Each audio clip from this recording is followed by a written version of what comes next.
too good an introduction for what you're about to see. I just learned I was on this panel. I'm sure you probably emailed me, but I seldom read my emails.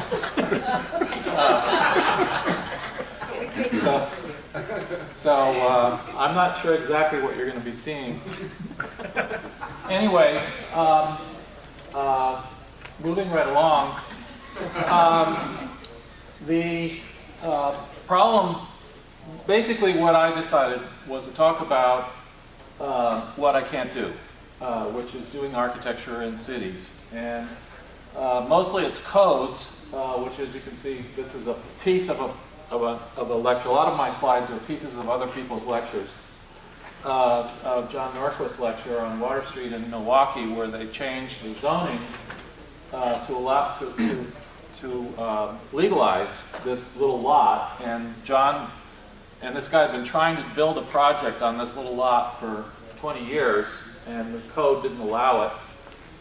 And so John got it legalized through form-based code and so forth.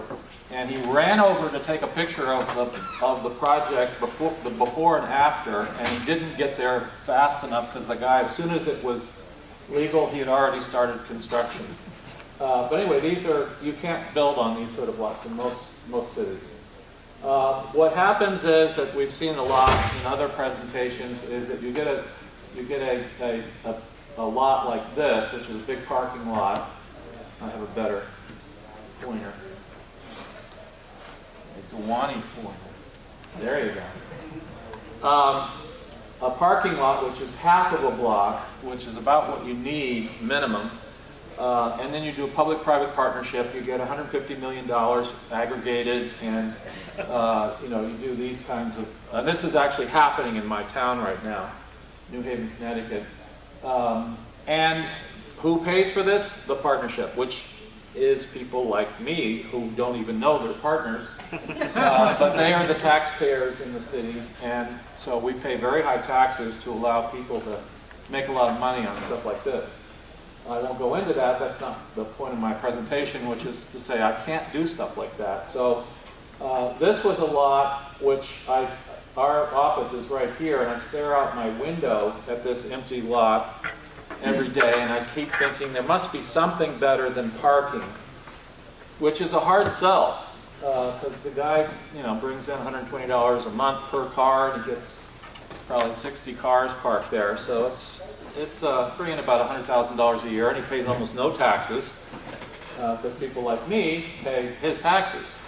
He is also a benefit factor of people like me who pay $70,000 to be across the street from him. So anyway, I many times tried to convince him into doing something better than parking. No way, are you kidding?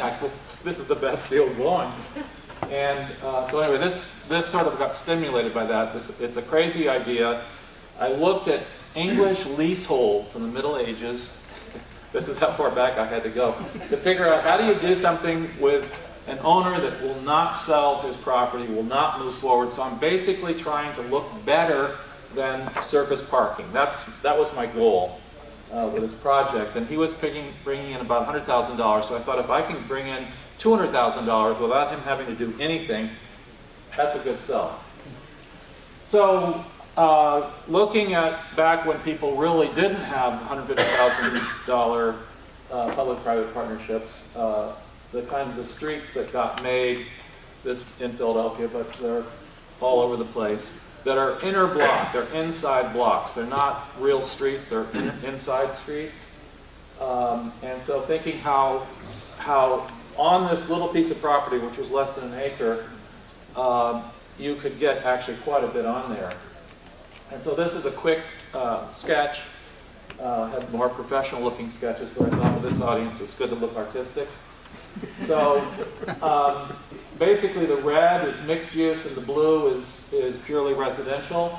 But if you count them up, there are about 50 buildings on this small, it's about an acre of land. The white are other people's property. And what I'm going to be looking at in particular are these small red ones. And the idea here was, how do you get the price down So a small little developer can get involved here. We're not having to get a public-private partnership. It's all going to be sort of very simple construction. And I was targeting about $300,000 for a building, and that's what these little buildings here would cost.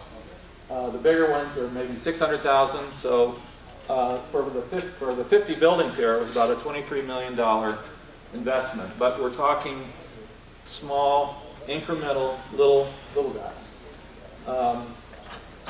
This, by the way, this peculiar thing, there is an underground parking garage existing, and this is you enter from this street and go down. And so I capped the ramp, but I enter it from this little street, so that that's a lot of parking under there. And parking, as anybody knows, is what people really want. And because these also, by the way, these buildings have 6 units in them. These $300,000 buildings have 6 units in them. I'll show you how I do that. But they're so small that you can't have any guests. You can't even have anybody over to dinner. And so that's what this building here does. Is it's kind of a community building that has a place where you can actually entertain other people and a big dining table. You can put up guests that might be visiting. It's like a little club, really, just for the neighborhood. This is the plan of the small little buildings. And they're 4 stories. Flex space on the first floor that could be commercial or residential. And then as you go up, there's 2 units on each floor. There's very minimal little cooking shared. This is all based on millennial usage, so there's sort of shared cooking in the hall. But you have your own private bathroom. You don't share your bathroom.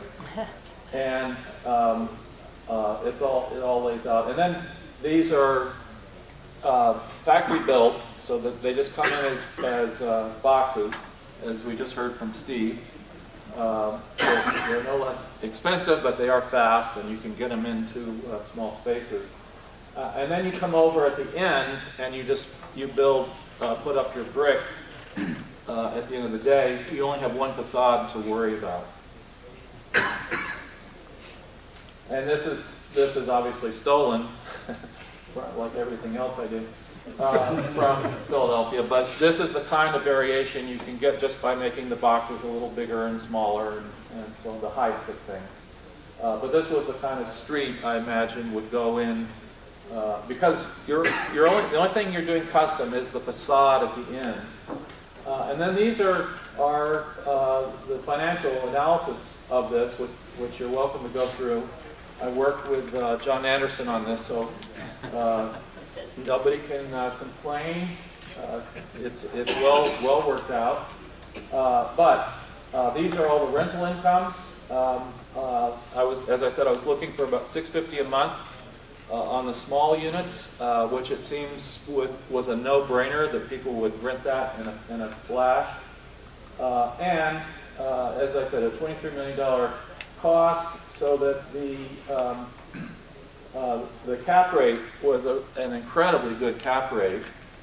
It also is generating, we were on the English leasehold, paying the landowner 10% of the property value every year, which came to about $200,000. So he was doubling without doing anything, without selling his land. He would still own the land and increase in value with all the stuff on it. But he would be receiving twice as much as he would be from the parking. So those are the numbers. Figured out the debt service, etc. Yep. Was it a 100-year ground rent? Yeah, something like that. Something like that. And this is sort of this is actually, that was the one block, and then this is, went into the next block. As long as we're starting on this, parking lots are us. So that's it. Great.